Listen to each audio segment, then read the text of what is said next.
When you actually confront somebody, that's healing, being out in nature, being by yourself, fasting, staying away from television, staying away from foods, going on a liquid fast, a very short dry fast, um, massaging. When you get the right massage therapist, they can unblock some things. I've heard of therapists saying that people get on their table and they just let it out.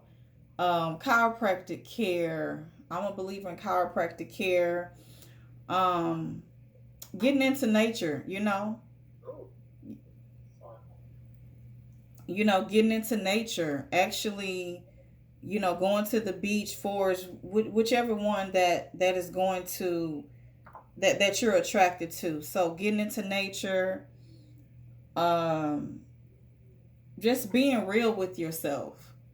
Being real with yourself, listening to your insides, because whatever your spiritual practice is, spirit is always with you, because that's essentially what we are, spirit and flesh, and we're going to be on this earth for a certain time to do a certain work, but essentially we're spirits. Right on. Yes. Right on. So in your chapter 3 in your self-care, you have a few things. Okay. You have acceptance, you got rest and sleep, which is Oh. major. I feel real good after I get a good night's sleep, for real. Eating, but even with the eating, it's like right now for the last, I'm going on like 3 months, plant-based diet. I feel incredible. Mm-hmm. My body feels really good. I think I'm past the point where I needed meat. You know what I mean? So I'm feeling much better. But I also know that was a process, and I didn't even realize how heavy meat and other things were on my body until I Mm-hmm. didn't have it anymore. Mm-hmm. So eating, you got dress. So you say dress, what do you mean by that? Okay, yeah. So I also, because we, as in this book is for this particular one is for black women, because we um the stereotype of black women is always gyrating. Now, twerking is an ancient healing dance, but the way that we're coming out of the house, is the way that we dress is the way people are going to treat us and approach us, for the most part. Of course, when you start speaking, and that's different, but people are going to judge you regardless. They can say they don't judge people. They don't. They can say that all day, but people are going to judge you. It's like when you go to an interview, you're going to dress a certain way. If you're going to church, you're going to dress a certain way. If you're going, so the thing with the even with what Monique was saying with the bonnets and the wearing of the house shoes and the pajamas, it's a loss of respect. So that's one thing that I can say that I appreciate about the Pentecostal church, is that it's not like that now. They've totally conformed, but you have to dress a certain way, and then people will look at you and think of certain things. So, you shouldn't, well, just in my opinion, you should, be dressed appropriate for where you're going. So if you're not going to bed, you shouldn't go out in public looking like you are about to go get into bed, or you just got out of bed. Unless, of course, there's an emergency, you can't afford, that's different. But that's coming with self-respect. It's interesting. So under dress, it says pantyhose may restrict the blood flow to Oh, your okay. pantyhose. Okay. Never thought about that. I didn't know about the high heels messing with your posture, because I can't even wear many high heels anymore. And a tilted uterus. What do you mean when you say? Is there like a danger in having a tilted uterus, or Um, just there are there's some women who can't get pregnant with a tilted uterus. It's just basically out of balance, and it's I've known women to say that, because I was a nail technician too, of like the models and stuff who wore heels, their feet, there, it was just like it was just stuck, like that. So that throws off your posture, and that throws off your balance. And there's also Sometimes women who have a tilted uterus, they can't carry a baby to term, so they'll have miscarriages or babies that come early. Okay. You got cleansing. So you talk a little bit in this particular area about vaginal odors, and what do you mean cleansing? I'm telling you, there was women who didn't, who they don't know um to how to cleanse the vulva. They just don't know that, or they feel like, they need to use all of these different chemicals and stuff on the inside, and even douching. And I know that, our parents, we douche and stuff, and maybe it was what we use, but I'm not a fan of douching. That's where you can do the yoni steam instead. But there was this lady told me, a doctor said that douching, women douching keeps him in business because it creates so many imbalances and all these different problems. So yeah, just the cleansing, like to even to know to wipe from front to back. There's just some women who don't know that. And like my mother never told me how to cleanse. She never told me about my cycle, what to do on my cycle. Like, Right on. yeah, I had cramps and she was like, "Oh, well, I went through it." But not trying to help me really try to figure out, why am I having cramps so bad to the point where I can't go to school? Mm. And what can I do to be able to function, during this time? Right on. Right on. You have baths, and I'm a big supporter of baths. I love a bath. That could determine where hotel I'm staying in. This is the honest to God's truth, because I love a tub. So you have here that soaking in the tub is good for your vagina, very beneficial. And showers are get great, but baths are better. Um, this is interesting because I've heard some young girls say they don't like taking bath and they feel like the dirt be back on them. But I always remember standing up and showering after you got out of the tub. That's Yeah, what I remember. That's what I do now. So, but you talked about some ingredients: sea salts, Epsom salts, herbs, 100% pure essential oil, castor oil, and olive oil. Then you also talked about some gemstones and crystals in your bath water.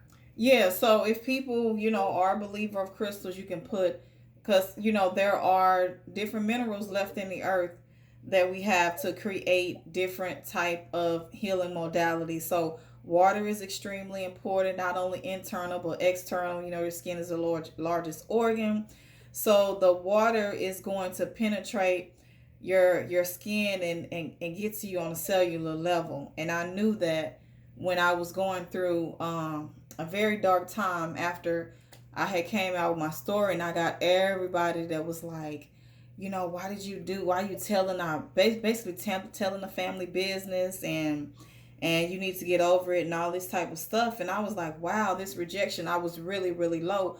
All I could do is soak in the tub, and that's what got me through. I was just crying so much I couldn't eat. I was just depressed, under depressed. I mean, I was just very low. But that all I could do, I said, I know that this bath is gonna give me some healing. So I would just soak in the tub, drop my just a few drops of essential oils, pure essential oils, sea salt. Don't even remember what else, and just sit in there. So, yes, baths are extremely healing. You want to immerse your body, your vagina. I had an elder tell me, you gotta put that thing in some water, to you gotta soak it, because it's gonna go up there and do what it needs to do, the same way the vaginal steam will. Right on. You also said underwear. It's always best to wear cotton underwear. How is underwear important to the womb? Well, you need some type of absorbent material down there. Of course, we got the sexy lingerie and all of that. That needs to be temporary.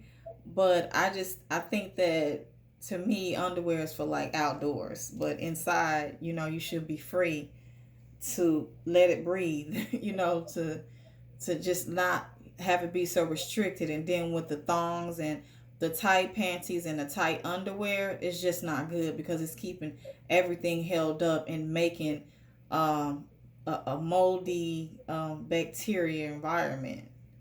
Right on. What about shaving? Yeah, so I'm I'm not of I know a lot of people are getting like the Brazilians, but and you don't have to be bushy. You can trim and everything, but the hair is there to protect, things from it's there to protect you, and as you can see, there's hair in your ear, you have eyelashes, you have hair in your nose, you have hair in certain areas for protection. So it's okay to trim, definitely, trim or whatever, but just being completely bald where people are getting the Brazilian wax, I feel like it opens you up more to get infections. Right on. The last few things you talked about breathing, you talked about detoxing. We're going to go back to detoxing. You also talk about meditation and affirmation, which I'm a big supporter of. But this detoxing piece, um, why is detoxing so important? How do you know you're actually detoxing? Well, we naturally detox, every day. Our body is always eliminating things because we're living in a world where we have chemtrails, we have contaminated water. Detoxing is just a normal. It's just a normal process, and sometimes we gotta kind of give it a little more help. And even the elders, they say to every season to detox to help, to move things along to get those things that are not beneficial to our bodies out of our body, Right on, right on. because if You not, it's going to talk, build up. right on. You talked a lot about herbal teas. Hmm. So in that detoxing, um, what kind of herbal teas would be good to start that transformation of the detox? Something that you can drink well every day that will help you on your detox. of course, people need to, check their medical history and their check with their physician always.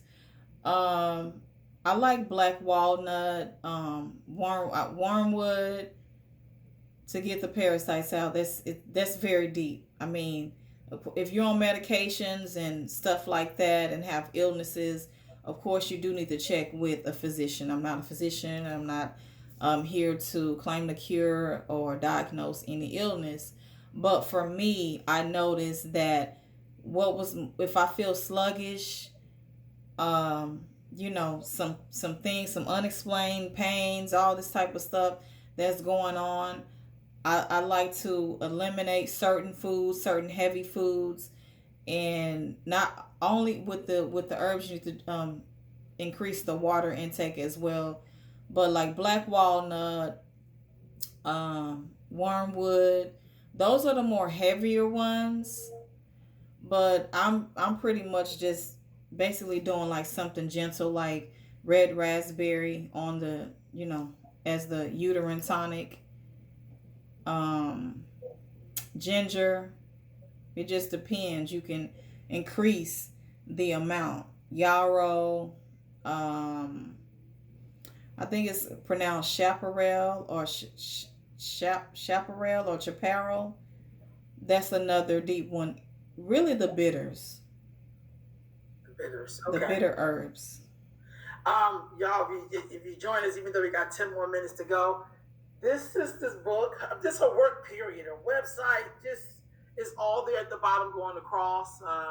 She's with craftwoman.com. So you need to check this sister out. I'm going through her book a little bit. This is one of a series. So, but this is a guide for Black women around womb wellness. That's what caught my eye when I was on Amazon and I looked up books that said Black womb wellness, and your book came up like immediately, and I was like, I gotta get this book. Mm-hmm. So, sis, it's just so much. It's just so many things we could touch on. We haven't even gotten to the fibroids yet because I had fibroids at one time. So, and what I learned from my doctors that Black women have more fibroids than any other group, and I had like 9. And so, where does fibroids come from, and why do we as Black women have so many of them? Well, just according to my research, I believe it has something to do, not just the trauma, because I mean I think everybody faced trauma, and I'm not gonna blame it on the diet because it's a lot of other cultures that are not eating healthy around here. I'm gonna have to say it has to do with our melanin, the way that we process estrogen, maybe because that's the only thing that I can think of that would set us apart from from it just from it being mostly us. Trying to think of something that's totally different from other people because they say estrogen has something to do with fibroids growing. And we know that that's in eggs, that's in a lot of things. And it could also be with us putting the chemicals on our hair so early Uh, during puberty and even before puberty. right on, right on. So that's what I think may be the issue aside from the trauma. So, sis, you also have something in this book that I really love. It's called The Ancient Feminine Practices. You talk about hair wrapping, dressings, cloth pad, waist beads. I know that you do incredible waist beads. Mm-hmm. But you also talked about the yoni steam. You talk about massages, dancing, sisterhood, which is major. My life is sisterhood. Crying. I mean, everything. Recipes, singing. But I want to go back to these waist beads because that's Mm-hmm. something else that's trending. I find in this culture, people see other people's things and just start making it a trend. But what is the purpose of waist beads and why do people wear them? I have about 10 pair on myself. I've been having them on for years. What's the purpose of waist beads? Before we can go deep spiritual, but even if we just go into practical, it's used for waist shaping, in Ghana and certain West African countries.